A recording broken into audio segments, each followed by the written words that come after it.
ধুলো ওড়া রুক্ষ মাটি। একসময় যেখানে শুধু ফুটবল পায়ে দাপিয়ে বেড়াতো কিশোরের দল, আজ সেখানে ছবিটা আমূল বদলেছে। হাতে খেলনা বা পুতুল নয়, জঙ্গলমহলের মেয়েরা এখন শক্ত হাতে তুলে নিয়েছে উইলোর ব্যাট। হেলমেট ব্যাট পরে নির্ভীক চোখে তারা সামলাচ্ছে ডিউজ বলের গতি। ছেলেদের সঙ্গে কাঁধে কাঁধ মিলিয়ে মাঠ কাঁপাচ্ছে পশ্চিম মেদিনীপুরের অনুশ্রী, হিয়া ও ঐশিকারা। 2025 সালে ভারতীয় মহিলা ক্রিকেট দলের বিশ্বকাপ জয় ইতিহাস করেছে।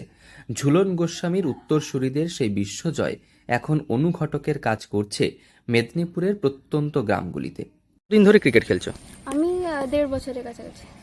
কেন এই ক্রিকেট খেলাতে কেন এলে?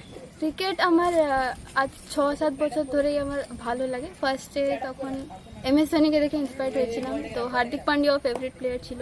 তারপর আস্তে আস্তে বুঝলাম, তখন জানতে জানতে তারপর উইমেন্স ক্রিকেট WPLটা যখন পপুলারিটি পেলো তখন থেকে আরও বেশি ইন্টারেস্ট লাগলো। তারপর থেকে খেলা দেখতে দেখতে ভালো লাগে। এখন ইন্ডিয়া উইমেন্স ওয়ার্ল্ড কাপও জিতলো। স্মৃতি মান্ধানা আমার one of the favourite player, তো ওনাকে দেখে খুব ইন্সপায়ার্ড হই। বেলদার মাঠে প্র্যাকটিস সেশনে এখন মেয়েদের দাপট চোখে পড়ার মতো। কারোর আদর্শ মহেন্দ্র সিং ধোনি, কেউ হার্দিক পান্ডিয়া, কেউ আবার মোজে শিলিগুড়ির মেয়ে রিচা ঘোষের কিপিংয়ে। একসময় মেয়েদের ক্রিকেট নিয়ে সামাজিক অনীহা থাকলেও রিচাদের সাফল্য এখন বাংলার অলিতে গলিতে নতুন স্বপ্নের বীজ বুনে দিয়েছে। আলাদা পরিকাঠামো বা আলাদা মাঠের বালাই নেই, তাই ছেলেদের সঙ্গেই পাল্লা দিয়ে নেট প্র্যাকটিস চলে সকাল কিংবা বিকেলে। পেস বোলিংয়ের গতি হোক বা স্পিনের মায়াজাল, যে কোনো বিভাগেই পিছিয়ে নেই এই কিশোরীরা। ক্রিকেটে মানে সবার আগে ভালো লেগেছিল বিরাট কোহলিকে।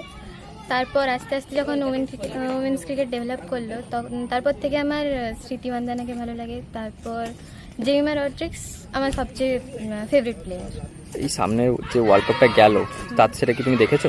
হ্যাঁ, কি মনে হলো মেয়েরা কতটা এগিয়েছে? মেয়েরা এখন সব জিনিস মানে সব কিছুতেই অনেক এগিয়ে ছেলেদের থেকেও। তাদের এই লড়াইয়ে সবচেয়ে বেশি শক্তি হয়ে দাঁড়িয়েছে পরিবার। রক্ষণশীলতার আগাল ভেঙে মা বাবার হাত ধরে তারা মাঠে আসছে।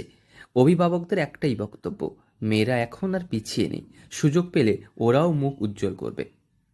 জঙ্গলমহলের অলিতে গলিতে এখন তৈরি হচ্ছে আগামী রিচা ঘোষেরা। ভয় ডরহীন এই ক্রিকেটীয় লড়াই বুঝিয়ে দিচ্ছে কেবল ফুটবলই নয়, 22 গজের লড়াইয়েও বাংলার মেয়েরা এখন বিশ্বজয়ের স্বপ্ন দেখছে। তাদের লক্ষ্য এখন একটাই, লক্ষ্যভেদ করে একদিন জাতীয় দলের নীল জার্সি গায়ে চাপানো। পশ্চিম মেদিনীপুর থেকে রঞ্জন চন্দ্রের রিপোর্ট, লোকাল 18 বাংলা।